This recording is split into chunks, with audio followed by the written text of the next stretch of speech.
The defense team of Vice President Sara Duterte says they are ready to cross-examine prosecution witnesses. That includes Mary Grace Piatos. For the details, we have mobile journalist Merimon Reyes. Merimon, go ahead with your report. Diego, good afternoon. According to the House Prosecution Panel and reportedly part na pre-trial brief nila, and as also confirmed by Congressman Joel Chua, meron silang Mary Grace Piatos na inilista as supposedly a witness who will be presented or expected, antabayan na natin na ipipresenta sa impeachment trial ni Vice President Sara Duterte.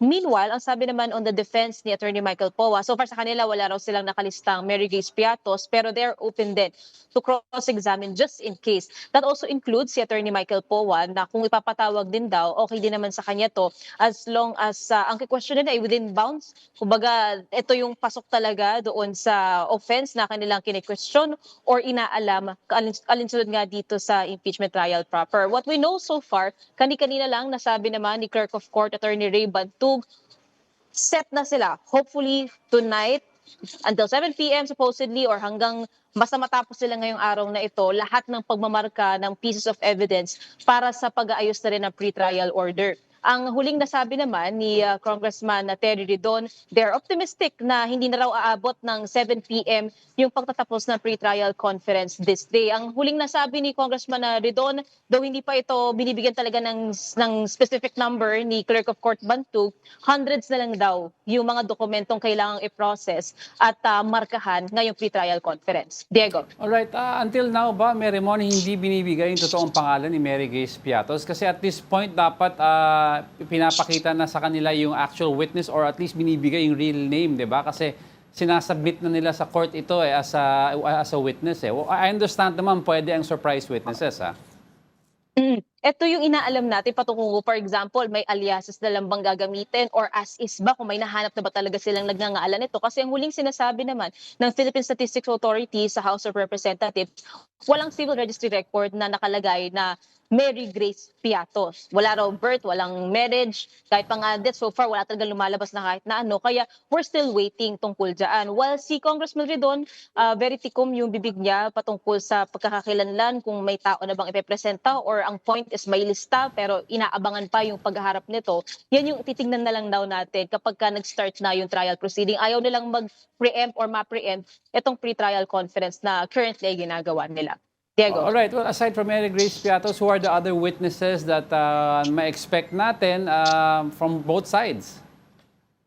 So far from the PROSEC, around 90, pero walang specific names pa silang dinedivulge. Same din naman sa defense. Ang malinaw pa lang sa nakukuha natin ngayon, Mary Grace Piatos, supposedly nakalista siya. Si ex-overall Deputy Ombudsman, Karandang, on the other hand, ipepresent din siya as witness for Article 2 accusing Vice President Sara Duterte for culpable violation of the Constitution and betrayal of public trust over alleged unexplained wealth. Plus, Attorney Michael Poa, and others na aabangan pa natin pagdating ng trial proper. Yung isang inaantabayan din natin from both ends, yung kanilang reserved witnesses or reserved evidence na ang malinaw ngayon, kung sakali man, merong disclosure within or 3 days before their presentation sa impeachment court, ipagbibigay alam itong mga ipepresenta nila. Diego. Alright, ano naman ang sagot ng defense team with regards sa BIR green box, no? Kasi sabi ni Attorney Michael Poa, he'll be sending their comment over and sabi naman ni ni Bantug that he would send it to the senator judges for their perusal and their guidance.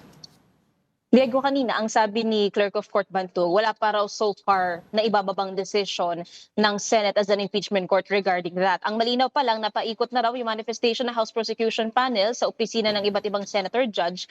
Pero on the part of the defense naman, ang sabi kanina ni Attorney Poa, mga bukas daw sila magfa-file nung formal answer nila.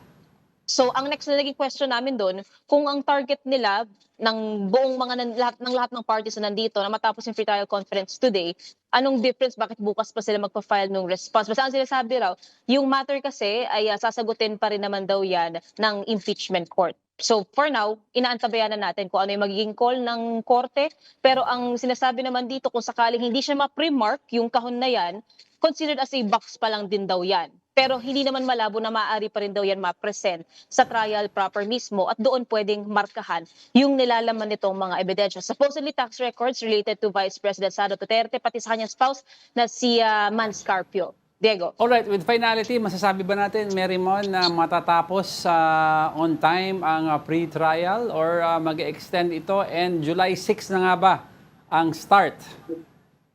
Diego, according kay Sec Bantog, July 6 is still July 6. Masikip na yung schedule ngayon, pero kung matatapos na rin daw talaga nila as they are planning to finish the pretrial conference within this day, kung kakailanganin daw mag-work throughout the weekend para sa pag-aayos na or pagbubuo na ng pretrial order, yun daw ang gagawin nila. Para come Monday or Tuesday, tulad ng huling sinabi ni Sec Bantog, mailabas na yung pretrial order and then 3 days para mag-file din ng komento yung dalawang panig. So hindi pa naman umaabot yun. Natatapos yun before July 6 Okay. pa. Kaya walang nababago sa schedule. Set pa rin naman daw ang July 6 as the start of the impeachment trial. Well, that's good to hear. Quickly lang pala, no? Dinagdagan ba nila ng manpower or yung mga stations for markings? Oo, kahapon. Kaya Ah. nasabi nila, naging mabilis na raw. So, nadagdagan na ng isa for Article 2, yung sa unexplained wealth, nadagdagan din ng marking station para sa 1, yung alleged na misuse of public funds or confidential funds. Kaya raw, napabilis kahit papaano na yung proseso ng pagmamarka at pagpuproseso nitong mga ebidensya. Alright, thank you for that report, mobile journalist Marymon Reyes.